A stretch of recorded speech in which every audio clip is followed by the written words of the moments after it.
focus on my performance. I just let me play, and my teammates helped me out tremendously with just putting me in the right spots both offensively and defensively. And the most important thing was just come out with the win. Coach said that obviously your defense has been there all throughout the preseason. Eventually the shot was going to fall, but to get it going on both ends in a high-paced type game like that, what was working for you particularly? The defense, I can say, that's what you got to hang your hat on. That's how you're going to play. This guy to my left right here is an incredible defender. I've learned so much from him. Not only guarding him, but also being guarded by him, and then watching him guard. Shows me a lot. And also, you don't want to be the weak link out there. You can ask Coach again, like, I've been yelled at numerous times for not playing defense the way we want to play defense, and I'm totally capable of doing it, and that was just my goal tonight. Do you have a favorite play from tonight? Jaws floater. I meant your own. I meant your own. At the end, see, the one off look, the glass. everybody expected me to say the lob, which is true because the lob was good. But Ja, it was funny because after Ja made it, Trey Murphy was like, "What the heck?" And I was like, "Well, I see that every day." And like he just yelled, "That's our thing, man. It's Coke butter cheese right there." That lob was Coke butter cheese. That first shot you hit, what did that feel like? And take us through that play. It felt good, but my focus was, obviously I made the shot, but my focus was, where's my man? Get back on defense. There's so much game left to go, and like I said, this is the rhythm of the game.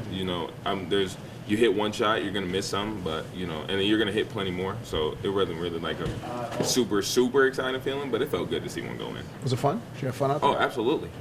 I mean, the energy was completely different than the preseason. There were so many more people. Obviously we had 12 back, and then just ultimately just getting that first experience because it was the first official NBA game.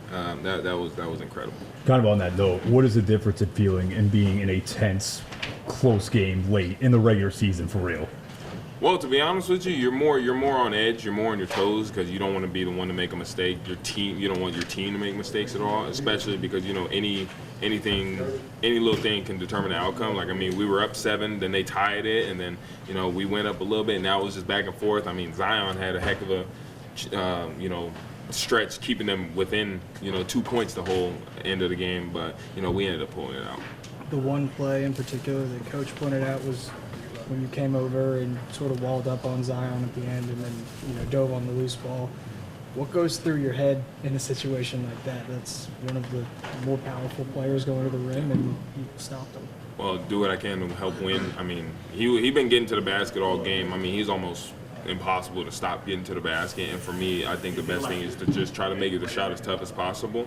And I think I did that job. And then obviously you see the ball rolling around. We got to go get that. I think we don't want them to have any extra points. I don't know what the second chance points things was, but I'm pretty sure they had more than we did. But at the same time, it's like those. Like I said, those little possessions, those little intricate things that can determine the outcome. If we don't get that ball, then what happens? If I don't wall up and then he ends up scoring, what happens then? You never know. Do you think that play sort of exemplifies what you can bring to this team this year? Yeah, I think not only me but everybody. I think just the ability to not have